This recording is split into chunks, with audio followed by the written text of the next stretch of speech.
الذين آتيناهم الكتاب يتلونه حق تلاوته أولئك يؤمنون به ومن يكفر به فأولئك هم الخاسرون. جن لوگوں کو ہم نے کتاب عنایت کی ہے وہ اس کو ایسا پڑھتے ہیں جیسا اس کے پڑھنے کا حق ہے.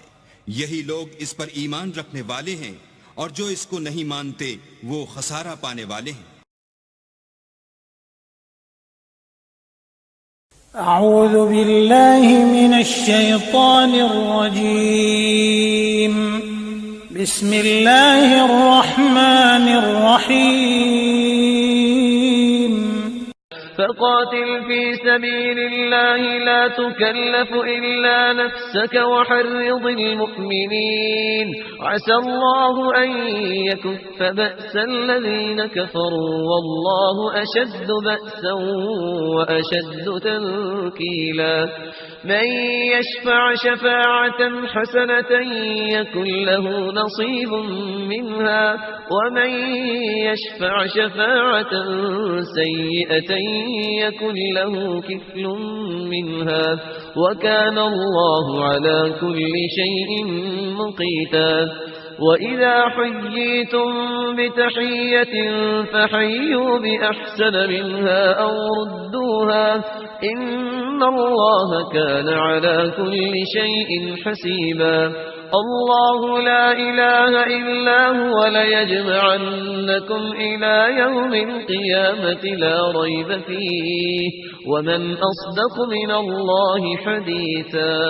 فما لكم في المنافقين فئتين والله أركسهم بما كسبوا أتريدون أن تهدوا من أضل الله ومن يضلل الله فلن تجد له سبيلا. ودوا لو تكفرون كما كفروا فتكونون سواء فلا تتخذوا منهم أولياء حتى يهاجروا في سبيل الله فإن تولوا فخذوهم وقتلوهم حيث وجدتموهم ولا تتخذوا منهم وليا ولا نصيرا إلا الذين يصلون إلى قوم بينكم وبينهم ميثاق أو جاءوكم حصرت صدورهم أن يقاتلوكم أو يقاتلوا قومهم ولو شاء الله لسلطهم عليكم فلقاتلوكم فإن اعتزلوكم فلم يقاتلوكم وألقوا إليكم السلم فما جعل الله لكم عليهم سبيلا. ستجدون آخرين يريدون أن يأمنوكم ويأمنوا قومهم كلما ردوا إلى الفتنة أركسوا فيها فإن لم يعتزلوكم ويلقوا إليكم السلم ويكفوا أيديهم فخذوهم وقتلوهم حيث ثقفتموهم وأولئكم جعلنا لكم عليهم سلطانا مبينا. اعوذ باللہ من الشیطان الرجیم. بسم اللہ الرحمن الرحیم. فقاتل فی سبیل اللہ. قتال کے ضمن میں غالباً میرے نزدیک قرآن مجید کی سخت ترین آیت یہ ہے، لیکن اس میں سختی لفظی نہیں ہے، معنوی ہے. فقاتل فی سبیل اللہ، تو اے نبی آپ تو جنگ کریں اللہ کی راہ میں. لا تکلف الا نفسک، آپ پر کوئی ذمہ داری نہیں ہے سوائے اپنی ذات کے. وحرض المؤمنین، اہل ایمان کو جتنا بھی آپ اکسا سکے اکسا. اختیار تو نہیں، یعنی اگر کوئی اور نہیں نکلتا اکیلے نکلیے. جیسے کہ حضرت ابوبکر نے کہا بھی تھا جب کہا گیا کہ مانعین زکوٰۃ کے معاملے میں نرمی کیجیے، کوئی نہیں میرا ساتھ دے گا میں اکیلا جاؤں گا. یہ عظیمت. تو اے نبی آپ کو تو یہ کام کرنا، آپ کا تو فردی منصب ہی ہے، آپ کو ہم نے بھیجا اس لیے.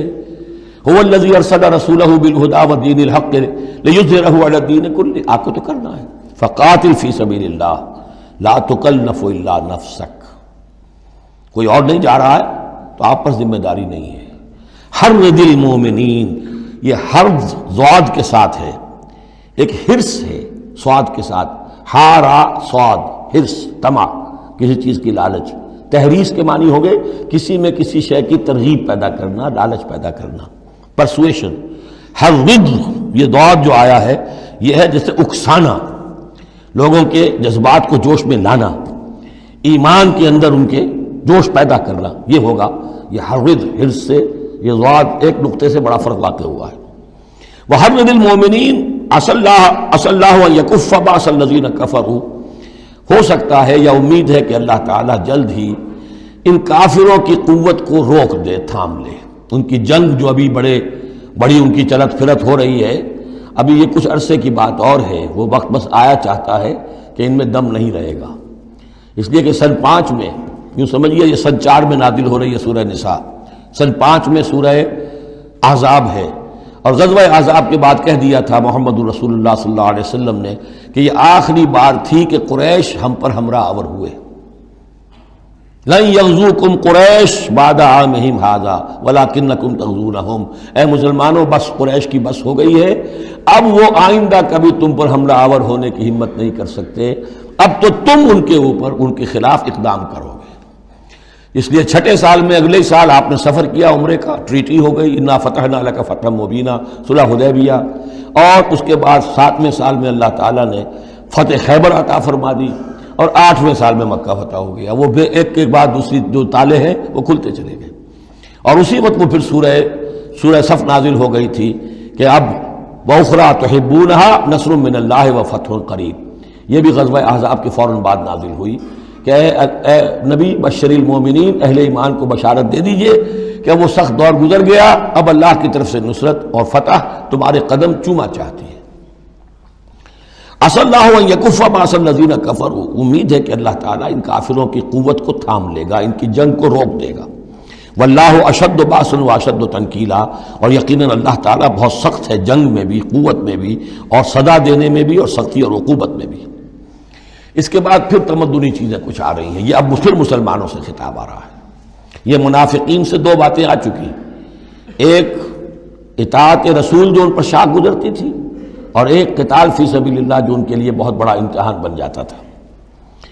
من یشفع شفاعۃ حسنۃ یکن لہ نصیب منہا، انسانی معاشرے کے اندر سفارش کرنا کسی کے لیے یہ بھی ایک اس کا لازمی سا حصہ ہوتا ہے۔ کوئی شخص ہے، اس کی کوئی احتیاج ہے، آپ جانتے ہیں کہ نیک آدمی ہے، صحیح آدمی ہے، بیروپیہ نہیں ہے، دوسرے شخص کو جانتے ہیں کہ وہ اس کی مدد کر سکتا ہے، آپ جا کر اس کے لیے کہیں کہ اس کی مدد کی جائے، میں اس کو جانتا ہوں، یہ کوئی پروفیشنل بیگر نہیں ہے۔ یا اسی طرح کا معاملہ، کوئی مقدمے کا مسئلہ ہے، آپ کے علم میں کچھ حقائق ایسے ہیں کہ جو فائل کے اوپر جو پولیس نے جو بھی کر رکھی ہے کارروائی، وہ دھوکہ دینے والے ہیں، ڈیسیونگ ہے، تو آپ جاتے ہیں کسی کے پاس اور کہتے ہیں کہ یہ بات یوں ہے، تو یہ کوئی بری بات نہیں ہے۔ اچھائی کے لیے، نیکی کے لیے، بھلائی کے لیے، خیر کے لیے، عدل کے لیے، انصاف کے لیے اگر سفارش کی جائے تو اس میں کوئی حرج نہیں، بلکہ اس سے اللہ تعالیٰ ثواب عطا فرمائے گا۔ من یشفع شفاعۃ حسنۃ، جو کوئی سفارش کرتا ہے اچھی، یکن لہ نصیب منہا، اسے اس میں سے بھی حصہ ملے گا، اس کی نیکی، اس کے اجر و ثواب میں سے اسے حصہ ملے گا۔ ومن یشفع شفاعۃ سیئۃ یکن لہ کفل منہا، اور کسی نے بری سفارش کی، غلط سفارش کی، جھوٹی کی، حقائق کو توڑا مروڑا، تو پھر اس کے جرم کے اندر جو جس کے لیے وہ سب کچھ کر رہا ہے وہ بھی شریک ہو گیا، اس کا برابر کا حصہ دار ہو گیا۔ واللہ وکان اللہ علی کل شیء مقیتا، اور یقیناً اللہ تعالیٰ ہر شے پر قوت رکھنے والا ہے۔ ایک اور بات، معاشرے کے اندر گریٹنگز کا معاملہ ہوتا ہے، جب ملیں تو آپس میں کس طریقے سے کوئی سلام کریں، یا کیا گڈ مارننگ کہیں، کیا کہیں، صباح الخیر اور مساء الخیر کہیں، کیا کہیں، اس کا بھی اللہ تعالیٰ نے بتایا کہ اس کا قاعدہ کیا ہے۔ وَإِذَا حُيِّيتُم بِتَحِيَّةٍ فَحَيُّوا بِأَحْسَنَ مِنْهَا أَوْ رُدُّوهَا، جب تمہیں کوئی دعا دی جائے، اصل میں عربوں کے ہاں چونکہ یہ رواج تھا حیاک اللہ حیاک اللہ حیاک اللہ، اللہ جو ہمارے ہاں سرائے کے علاقے میں حیاتی ہوئے، تمہاری عمر بڑھے، اللہ تعالیٰ عمر زیادہ کرے، تو یہ وہ انداز ان کا تھا کہ حیاک اللہ، تو اسی سے جو بھی گریٹنگز ہیں ان کے لیے لفظ تحیہ بن گیا ہے۔ اذا حییتم بتحیۃ، جب تمہیں کوئی دعا دی جائے تو پھر تم بھی دعا دو باحسن منہا، اس سے بہتر۔ السلام علیکم کے جواب میں السلام علیکم ورحمۃ اللہ اضافہ کر کے دیجئے، لوٹائیے۔ اور ردوہا، کم سے کم اتنی تو کرو کہ برابر جو ہے وہ بات اس کو لوٹا دو۔ ان اللہ کان علی کل شیء حسیبا، یقیناً اللہ تعالیٰ ہر چیز کا حساب کرنے والا ہے۔ یہ چھوٹی چھوٹی چیزیں بھی جو ہیں ان کی بھی اہمیت ہے، آداب ہیں، انسانی زندگی کے اندر اور معاشرتی زندگی میں حسن پیدا ہوتا ہے، اس سے آپس کی محبت پیدا ہوتی ہے۔ اللہ لا الہ الا ہو، اللہ وہ ہے کہ جس کے سوا کوئی معبود نہیں۔ لَيَجْمَعَنَّكُمْ إِلَىٰ يَوْمِ الْقِيَامَةِ لَا رَيْبَ فِيهِ، وہ لازماً جمع کرے گا تمہیں قیامت کے دن جس میں کوئی شک نہیں۔ وَمَنْ أَصْدَقُ مِنَ اللَّهِ حَدِيثًا، اور اللہ سے بڑھ کر اپنی بات میں سچا کون ہوگا؟ اب یہ منافقین سے پھر اگلی بات شروع ہو رہی ہے، اور یہ ہے تیسری بات، ہجرت۔ وہ لوگ کہ جو قدرت رکھنے کے باوجود، مقدرت رکھنے کے باوجود ہجرت نہیں کر رہے تھے۔ یعنی ایک تو وہ ہے جو بیمار ہیں، بوڑھے ہیں، راستہ نہیں چل سکتے، راستہ انہیں آتا نہیں ہے، عورتیں ہیں، ان کا معاملہ تو پہلے آ چکا، ان کے لیے تو تمہیں قتال کرنا چاہیے تاکہ انہیں چھڑاؤ وہاں سے۔ ایک وہ ہے جو کہ اپنے ان کافر قبیلوں کے اندر، اپنی ان بستیوں کے اندر آرام سے رہ رہے ہیں اور وہ ہجرت نہیں کر رہے، جبکہ ہجرت اب فرض کر دی گئی تھی۔ اور ہجرت فرض کیوں کر دی گئی تھی یہ بھی سمجھ لیجئے، اس لیے کہ جب حضور کی دعوت اور تحریک جو ہے وہ اس مرحلے میں آ گئی کہ اب قتال چاہیے، تو اب ظاہر بات ہے کہ جو اوفینسو لینا ہے باطل کے خلاف، جو اقدام کرنا ہے، تو جتنی بھی اویلیبل طاقت ہے اسے ایک مرکز پہ آنا ضروری ہے۔ اگر منتشر پڑے رہی طاقت ساری تو پھر یہ ہے کہ وہ آپ کی کامیابی کا امکان کم ہے۔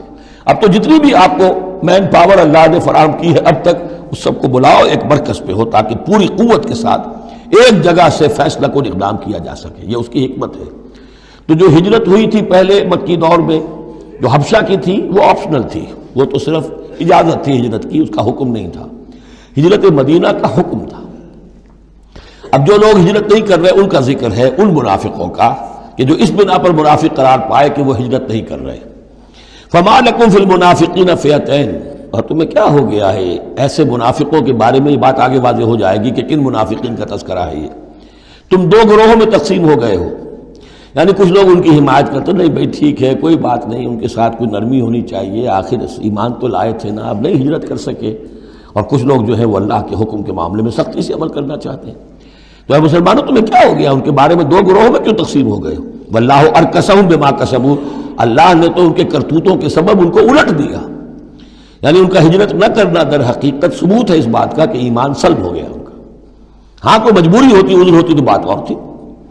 اتریدون ان تہدوا من اضل اللہ، کیا تم چاہتے ہو کہ ان کو ہدایت دے دو جن کی کہ گمراہی پر اللہ کی طرف سے مہر تصدیق ثبت ہو چکی ہے؟ وَمَن يُضْلِلِ اللَّهُ فَلَن تَجِدَ لَهُ سَبِيلًا، اور جس کی گمراہی پر اللہ کی طرف سے آخری مہر تصدیق ثبت ہو چکی ہو پھر تم اس کے لیے کوئی راستہ نہ پاؤ گے۔ وَدُّوا لَوْ تَكْفُرُونَ كَمَا كَفَرُوا، یہ لوگ جو ان کے بارے میں نرمی کی باتیں کر رہے ہیں، بڑی چکنی چپڑی باتیں، یہ چاہتے ہیں کہ جیسے انہوں نے کفر کیا تم بھی کرو، فَتَكُونُونَ سَوَاءً، تاکہ تم برابر ہو جاؤ۔ بلی کی دم کٹ گئی، وہ چاہتی ہے سب بلیوں کی دمیں کٹ جائیں۔ فَلَا تَتَّخِذُوا مِنْهُمْ أَوْلِيَاءَ، تو اب ان کو اپنا دوست مت سمجھو، اپنا حمایتی مت جانو، حَتَّى يُهَاجِرُوا فِي سَبِيلِ اللَّهِ، جب تک کہ وہ ہجرت نہ کرے اللہ کی راہ میں۔ یہ گویا کہ اب لٹمس ٹیسٹ ہے ان کے ایمان کا، ہجرت نہیں کرتے تو گویا کہ مومن نہیں ہے، منافق ہے۔ وَإِن تَوَلَّوْا، اور اگر وہ پیٹ موڑ لیں، ہجرت نہ کریں، فَخُذُوهُمْ، پکڑو انہیں، وَاقْتُلُوهُمْ، قتل کرو انہیں، حَيْثُ وَجَدتُّمُوهُ، جہاں پاؤ۔ یعنی پھر وہ کافروں کے حکم میں ہے، چاہے وہ کلمہ پڑھتے ہوں، لیکن اگر ہجرت نہیں کر رہے ہیں، جو ہجرت فرض کر دی گئی ہے ان پر، اگر وہ نہیں کر رہے ہیں تو گویا کہ وہ کافروں کے حق میں ہے، اسی کے حکم میں ہے، انہیں پکڑو قتل کرو جہاں پاؤ۔ وَلَا تَتَّخِذُوا مِنْهُمْ وَلِيًّا وَلَا نَصِيرًا، ان میں سے کسی کو بھی اپنا ولی اور مددگار مت بناؤ۔ إِلَّا الَّذِينَ يَصِلُونَ إِلَىٰ قَوْمٍ، اب اس میں استثناء ہے، ایک ایسے قبیلے میں اس قسم کے منافق مسلمان موجود ہیں کہ جن سے آپ کی صلح ہے، قبیلے کی قبیلہ صلح، تو ظاہر بات ہے کہ اس صلح کو وہ صلح ان کو بھی کور کر رہی ہے جو اس میں ہے منافق۔ إِلَّا الَّذِينَ يَصِلُونَ إِلَىٰ قَوْمٍ بَيْنَكُمْ وَبَيْنَهُم مِيثَاقٌ، سوائے ان کے کہ جن کا تعلق ہو ایک ایسی قوم سے، ایسے قبیلے سے کہ جن کے اور تمہارے درمیان کوئی معاہدہ ہے، اور یا دوسری شکل کیا ہے، اور جاؤکم حسرت صدورہم، یا ایسے لوگ بھی ہوتے تھے جو آئے تمہارے پاس اور ان کے دل جو ہیں بڑے تھوڑے ہو گئے ہیں، تنگ ہو گئے ہیں، ان یقاتلوکم او یقاتلوا قومہم، ان میں اتنی جرت نہیں رہی ہے کہ وہ آپ کے ساتھ ہو کر اپنی قوم کے خلاف لڑے یا اپنی قوم کے ساتھ ہو کر آپ کے خلاف لڑے۔ مسلمانوں اب چونکہ انسانی معاشرے میں ہر سطح کے لوگ ہوتے ہیں اور ہر حال میں رہے ہیں، ہر دور میں رہیں گے، تو یہ گویا کہ تو مینول آف ریولوشن ہے، ریولوشنری اسٹرگل کے اندر اس طرح کی سچویشنز آئیں گی، ہر قسم کے انسان ہوں گے۔ کچھ ایسے کمزور لوگ تھے وہ کہتے تھے بھائی ہمارے لیے لڑنا بھڑنا مشکل نہیں ہے، نہ مشکل ہے، نہ تو ہم اپنی قوم کے ساتھ ہو کر مسلمانوں سے لڑیں گے، نہ مسلمانوں کے ساتھ ہو کر اپنی قوم سے لڑیں گے۔ ان کے بارے میں بھی کہا کہ ان کو بھی دفع کرو، ان کو بھی قتل نہ کرو، ان کو بھی چھوڑ دو، ان کی بھی جاں بخشی کرو۔ تو دو استثناء آ رہے ہیں، ایک تو استثناء کن سے ہے کہ جن کے ساتھ، جن کے قبیلے کے ساتھ تمہارا معاہدہ ہے، اس کے منافقین کے اوپر وہ حکم نہیں آئے گا خذوہم وقتلوہم حیث ثقفتموہم کہ انہیں پکڑو اور قتل کرو جہاں پاؤ۔ دوسرے وہ ہے کہ جو یہ کہہ دیں کہ حضور ہمیں بس یہ قبول کر لیجئے، ہم نہ آپ کے ساتھ ہو کر اپنے قوم سے لڑ سکتے ہیں، یہ ہمت ہمارے اندر نہیں ہے، نہ یہ ہے کہ ہم وعدہ کرتے ہیں کہ آپ کے خلاف اپنی قوم کی کبھی مدد کریں گے۔ تو فرمایا وَلَوْ شَاءَ اللَّهُ، اگر اللہ چاہتا لَسَلَّطَكُمْ عَلَيْكُمْ فَلَقَاتَلُوكُمْ، یہ بھی تو ہو سکتا تھا کہ اللہ انہیں تمہارے خلاف مسلط کر دیتا اور وہ تمہارے خلاف قتال کرتے۔ فَإِنِ اعْتَزَلُوكُمْ فَلَمْ يُقَاتِلُوكُمْ، اب اگر انہوں نے تمہیں چھوڑ دیا اور تم سے جنگ نہیں کر رہے ہیں، وَأَلْقَوْا إِلَيْكُمُ السَّلَامَ، اور تمہاری طرف وہ صلح پیش کر رہے ہیں، فَمَا جَعَلَ اللَّهُ لَكُمْ عَلَيْهِمْ سَبِيلًا، تو ایسے لوگوں کے خلاف اقدام کرنے کی اللہ نے تمہیں اجازت نہیں دی ہے۔ تو سمجھتے جائیے اس بات کو کہ جو منافق ہیں ان میں سے عام قاعدہ یہ ہے کہ اب جو بھی اقدام ان کے خلاف ہوگا انہیں پکڑو اور قتل کرو، وہ کافروں کے حکم میں ہے اگر وہ ہجرت نہیں کر رہے۔